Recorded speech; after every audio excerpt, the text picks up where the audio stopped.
One of these three women hears confessions by telephone. Number one, what is your name, please? My name is M.J. Denton. Number two. My name is M.J. Denton. Number three. My name is M.J. Denton. Only one of these people is the real M.J. Denton and is the only one sworn to tell the truth. Now let's meet our panel. Actor and raconteur Orson Bean. Former Miss America Mary Ann Mobley. Film and television producer David Niven Jr. And temporarily unable to make her usual grand entrance, our very own Kitty Carlisle. Here's the host of To Tell the Truth, Lynn Swann.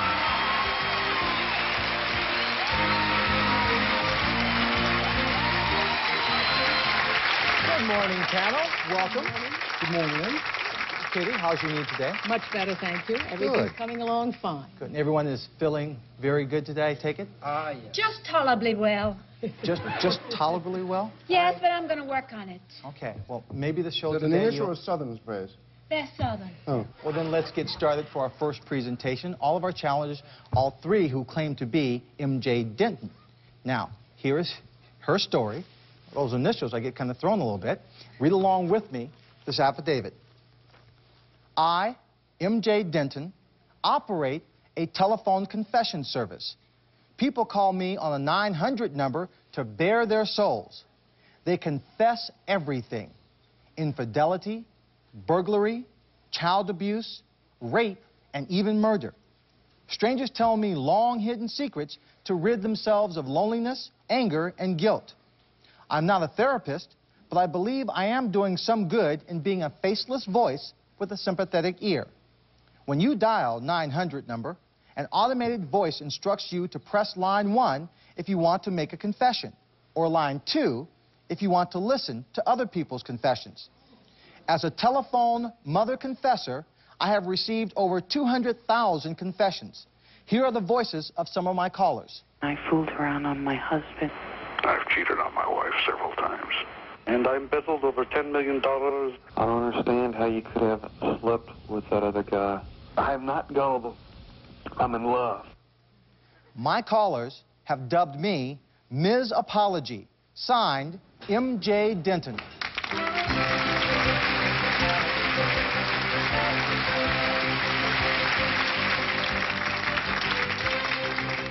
We'll find out more about Ms. Apology right after this.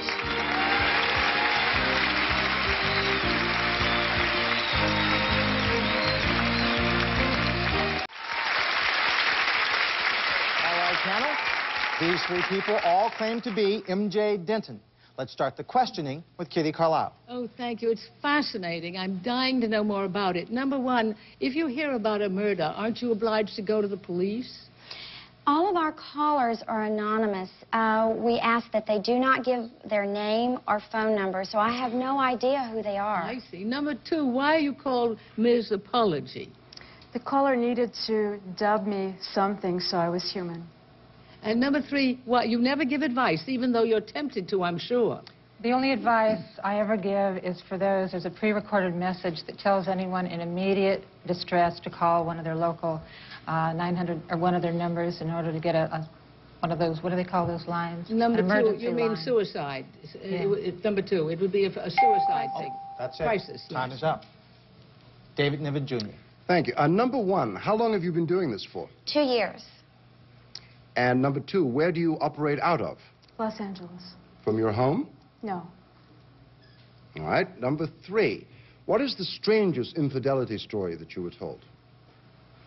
Oh, boy. If it's a short one. If it's too long, I don't have that much time. See, so I was told an infidelity story about a man who took off with his secretary and went to the Bahamas. It was actually an embezzling story as well as an infidelity story. She went and helped to embezzle. Okay, that's enough, because I don't have time. Okay. Number one, how much does it cost to call you? $2 for the first minute and $1 for every minute after that. Okay, and now... David, is there something you want to confess? Not at the moment. Oh, okay. Not yet. Mary Ann Mobley. Lordy, Miss Claudie. what you must hear. Number one, where do you do this calling from? I mean, where are you located? In Los Angeles. In Los Angeles. Number two, have you ever been threatened? Yes. Number two, have you acted upon this threat? Have you called the police? No. That's it. Orson. Number three, if some poor wretched loner in a furnished room calls to confess doing funny things with a consenting chicken, say, do you automatically believe him? No. No? No, there's no way we can tell. Maybe, I mean, what's the difference between confessing and bragging, number three? There's very little. Number one, what's the percentage of people who are called to confess or called to listen? Most people call to listen. Yeah. Number two, why don't you have a third button to press to get 5 Our Fathers and a Hail Mary?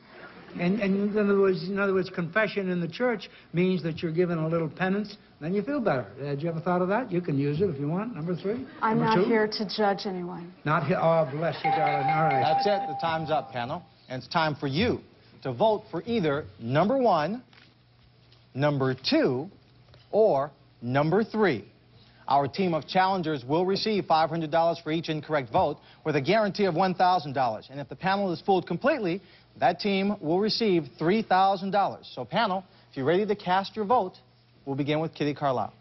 Well, number one, it looked too cheerful for having heard all those terrible stories all through the years. And number three, I don't think that story about leaving with your secretary to go to the Bahamas is all that fascinating. And so I voted for number two, who looks as though she really has heard an awful lot. Number two or number three? Oh, I meant number two. Oh.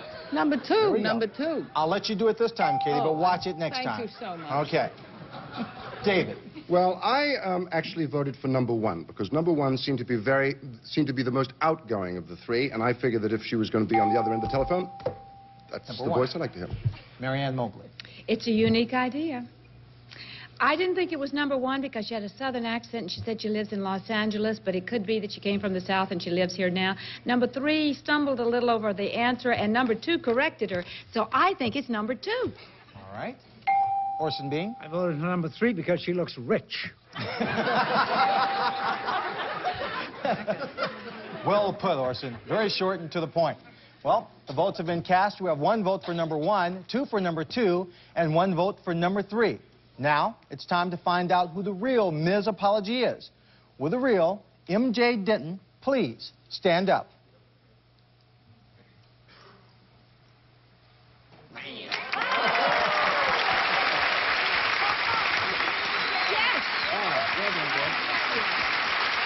MJ, I have to ask you this. When someone called out and confessing a murder, I mean, are the details such that you can believe them, or are you sometimes skeptical of what they're saying? The callers are usually anonymous, and it's national. You don't know where they're coming from.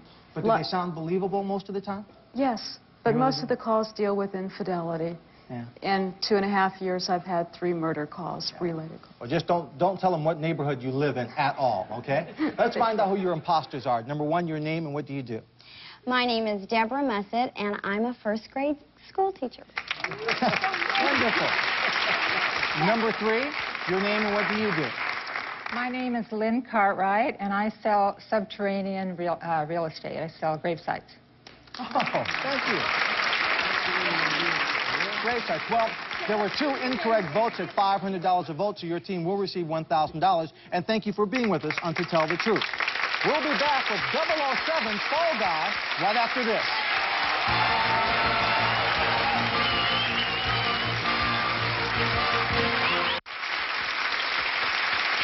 We're back, so let's meet our next team of challengers. Number one, what is your name, please? My name is B.J. Worth. Number two. My name is B.J. Worth. Number three. My name is B.J. Worth. Well, panel, it's up to you to locate the real B.J. Worth, and here is his story. Please read along with me. I, B.J. Worth, am a skydiving stuntman who doubles for secret agent James Bond. As aerial stunt coordinator on such Bond movies as Moonraker, Octopussy, License to Kill, and The Living Daylights, I choreographed and performed some of the most electrifying free fall stunts ever filmed. In my 50 hours of free falling, my most dangerous stunt was the parachute jump off the Eiffel Tower in A View to a Kill. The low height and my close proximity to the girders left no margin for error. Whether I'm flying a burning parachute to the Rock of Gibraltar or wresting a chute from a bad guy in midair, as 007's alter ego, I have a license to thrill. Signed, B.J. Worth.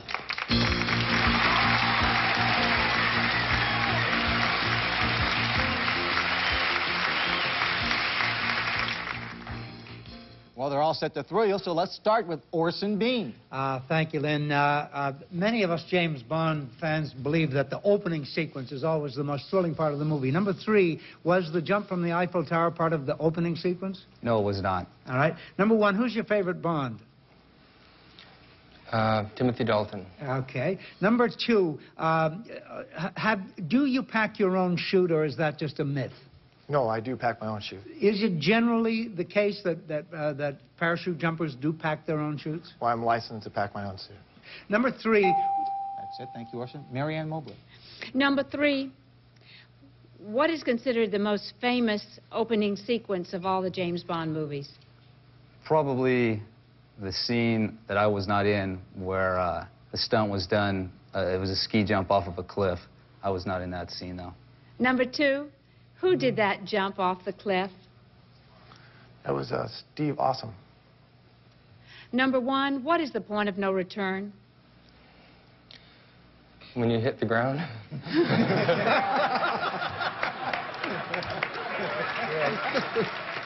David Niven.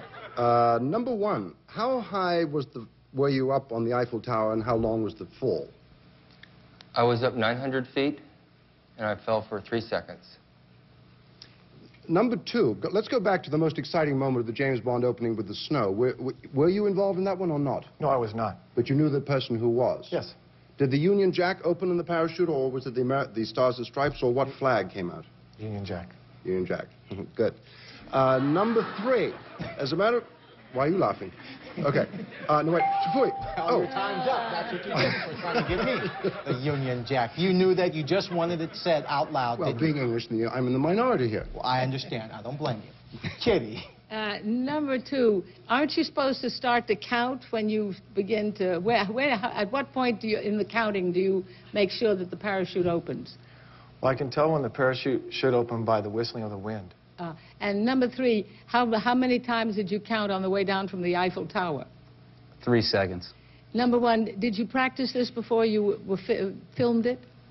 Yes, I made some practice jumps trying to do the same thing. Thank you. Number 2, what about the burning? Sorry, Kitty. Time is up. And it's time for you to vote for number 1, number 2, or number 3. And panel, if you're ready to cast your ballot, we'll begin with Orson. I'm stumped. I mean, all 3 of these guys could do it. They look courageous enough. I'm tempted to vote for number 2 because he knew about the Union Jack, but I voted for number 3 just on a hunch, and it might be number 1. Thank you. Okay. Mary Ann? Well, it's probably very obvious, but I'm thoroughly confused. I think they've all been wonderful. By the point of no return, I meant the point at which you knew you had to open your chute. I should have said that differently. I think it's number 3. Okay. Well, I think number 2 looks like he would be the stunt double for Sean Connery more than Dalton. And number 3 looks like he's Dalton's stunt double, so therefore I went for number 3. Well, so far, 3 for 3. Oh, Kitty. gosh, I'm all off base, apparently. But number 2 said I don't know why he's dressed in a dinner jacket. Maybe that had to do with the parachute jump. But in any case, he said, I have a license to pack my own chute. Now, I didn't know about that, but maybe that's a technicality that's true. Well, you know, James Bond always had the tuxedo on everywhere he went. Oh, I see. Yeah. Uh-huh. But, you know, so that's, I think, why he had it on there. All the votes are all in there. Number 1, I'm sorry, you didn't get any votes. Number 2, a single vote. And number 3, you've got the confidence of this panel with 3. So, let's find out who the real Worth, B.J. Worth, really is. Will the real B.J. Worth please stand up?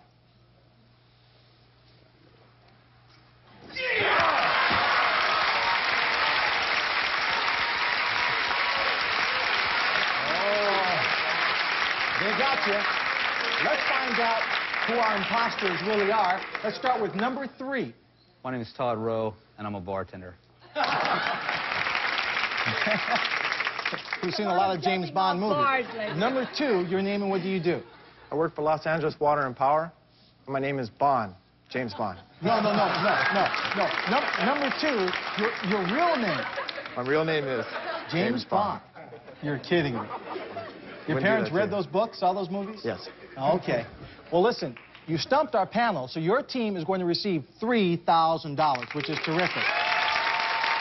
Now, DJ, I saw some spectacular footage of you performing this subterranean jump. What is a subterranean jump for our audience? I made the first jump to where someone went below the surface of the earth in free fall, opened a parachute, and landed safely. And it was down in Mexico, about 300 miles north of Mexico City. Well, we have that footage. Let's take a look at it right now.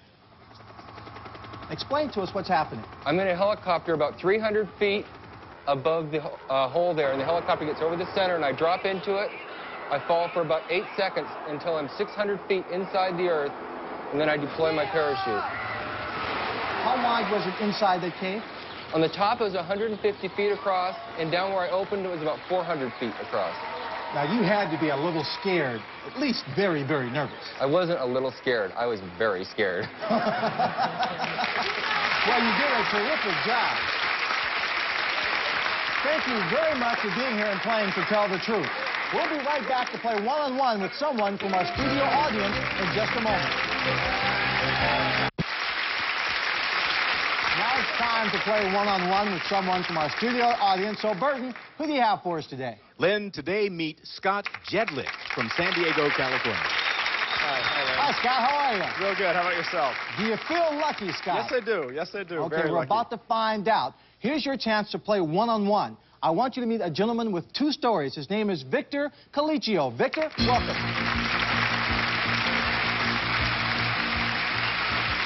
Now, Victor is going to tell you 2 stories, only one of which is the truth. And if you spot that true story, you'll win $500. Right. So, Victor, what's your first story? I am a former New York City policeman. I was fired for posing for Playgirl magazine. Okay, now that may or may not be the truth. Here's Victor's second story. I'm a butler. I was the personal butler to the Queen of Mean, Leona Helmsley. Okay, panel, to help Scott win $500, you'll ask one question about each story. So let's start with story number 1, the Playgirl centerfold, Kitty. I beg your pardon. Well, you're not the Playgirl centerfold, but him. Did you pose nude? Yes, of course. Thank you. Thank you. David? Were you the centerfold? Yes. Thank you. Mary Ann? What was the reason that they gave for firing you? I had a fight in the locker room with one of the other officers, the first one who noticed the article, and they said that problems arising from the posing was the reason for the firing, and that's what we're discussing in litigation now. Okay. Orson? Mercy, was it cold in the room when you posed? No, there was so many hot lights there, it wasn't cold at all. Oh, lucky for you. All right. Now, Scott, you heard the first story. Now let's hear story number 2. Tell me, what is the name of the Helmsley's house in Connecticut? The Helmsley's house in Connecticut. David? What did the Queen of Mean give you as a Christmas present last year? A Christmas party for all her employees. Mary Ann? What was the famous lettuce story? The lettuce story? I'm sorry, I'm unfamiliar with the lettuce story. Okay. Orson? She never, when Mr. Helmsley was away on business, she never, no, I won't ask that question. Is she as mean as everyone thinks? No, no. She's not a bad dame. Huh? Okay. No, One question there, Orson. Now, Scott, you heard the cross-examination. Now, did Victor pose for Playgirl magazine, or is he the butler for Leona Helmsley? I'm going to say that I think, just because of the way he answered the questions, that he actually posed for Playgirl. Oh, well, if you're right, it's big bucks. Victor, what's your true story? Well, to tell the truth, I'm the butler. The butler did it. I I'm sorry, Scott, you don't win $500, but we do have a nice gift for you. Thanks very much. And we have $1,000 for you for stumping Scott. Okay. And she really wasn't that mean. She was a nice boy. Yeah. Oh, all right, Joe. We'll take your word for it, right, Pamela? Okay. We'll be right back after these words. Thank you all for being here with us today. We'll see you next time on To Tell the Truth. Goodbye, everyone. Millions are on the table in the first televised cash game of its kind. With Daniel Negreanu, Doyle Brunson, and more. High Stakes Poker. Next Monday night at 9, only on GSN.